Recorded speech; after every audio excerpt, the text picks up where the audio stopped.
there is help for you. I am Peggy Brill, a physical therapist in New York City, and I'm inspired by somebody that I've helped, and I'd like to help everyone else.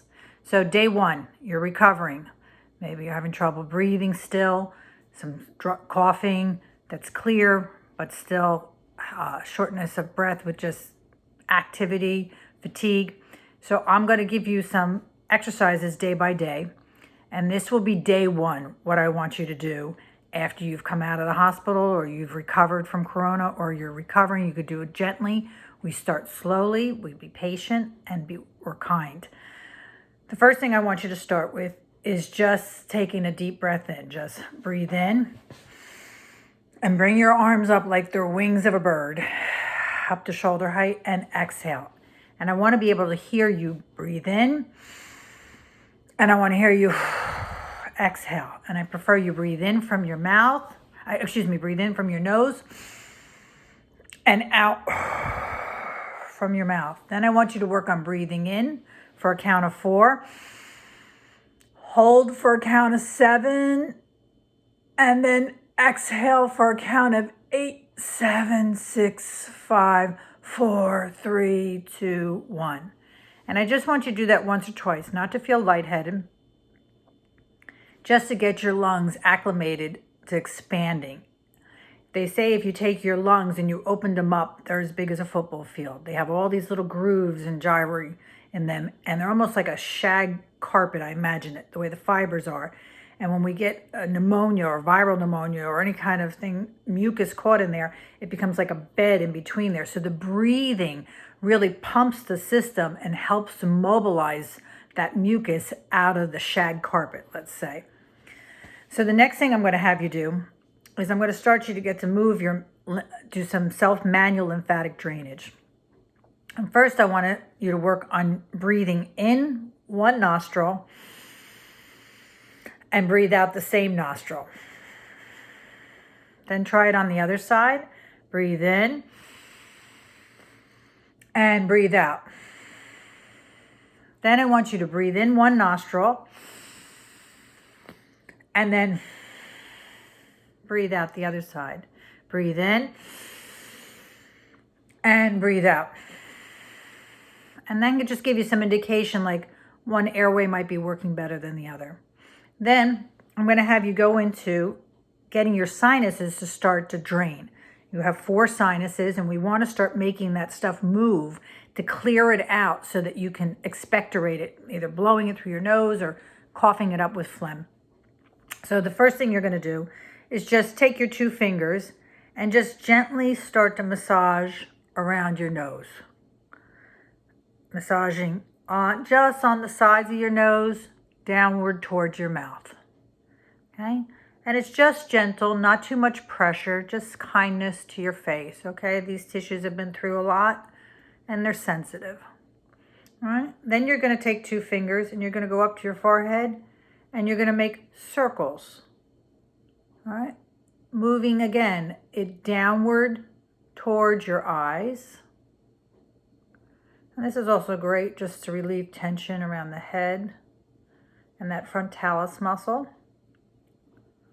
And then you're going to move over to your temporal part and you're going to make circles downward.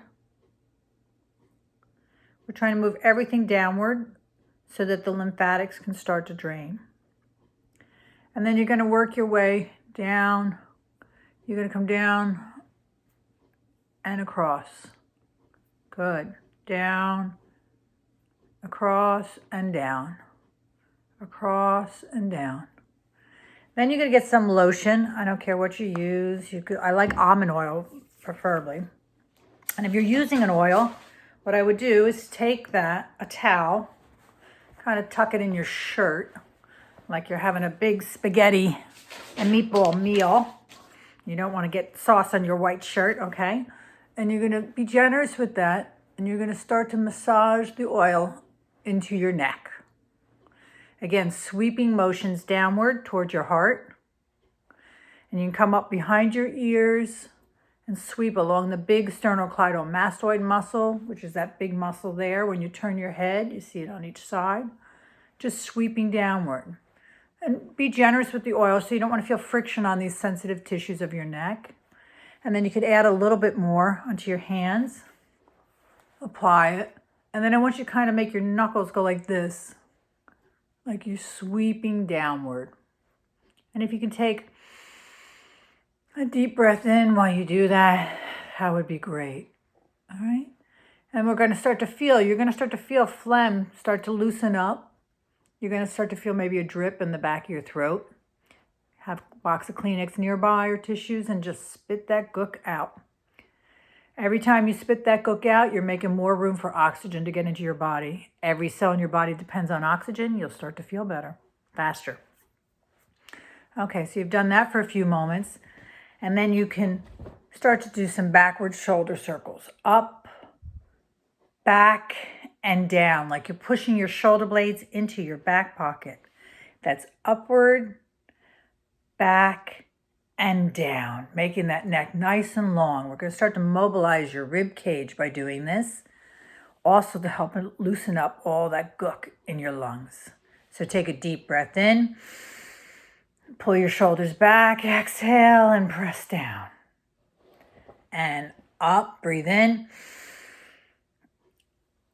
Exhale as you press back and down. Good, and one more. And your arms should just be hanging. Just relax at your side. So just breathe in, pull back, and press down. Beautiful. So the other thing we have to do is what's called chest physical therapy. And I was fortunate enough a long time ago, I was trained in this. So you're going to take your hands and you're going to cup them. All right. And there's something called percussion and vibration. And what you do is you start, and I don't want you slapping because that's going to hurt your bones and your tissues that are probably really sensitive, especially when you've gone through fevers and recovery. I want you just to start pounding your chest. Cupped hands, cupped.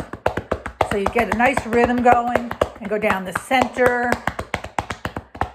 On the side where you have your heart, you have 2 lobes.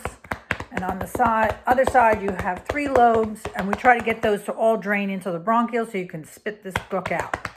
Now, if you have somebody with you and you're not isolated, it's even better if somebody can come along and do it with you lying on your one side, on your other side, on your stomach, and do it wherever you have ribs so that we start to get all that shag carpet rattling and get that mucus to start to move out.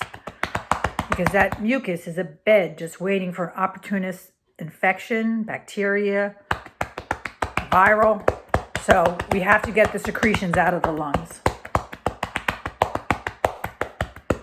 And I want you to do that cupping to your chest. So I think of like a big silverback gorilla, pounding away, okay? I want you to do that 15 seconds every couple hours. All right, so just lots of little bits, and that will help with your endurance and keep you from getting too fatigued or tired. Now, after you've done this, I want you to get hot lemon water, a little bit of honey so it soothes your throat if your throat's raw, or if not, no honey, if not. And I want you to drink that after you've done this routine, and I just want you to relax on your back and just breathe in. Breathe in for 4, hold for 7, exhale for 8, okay? And have tissues nearby because it's going to start mobilizing. All right, stay strong, stay safe, and get well. Thank you.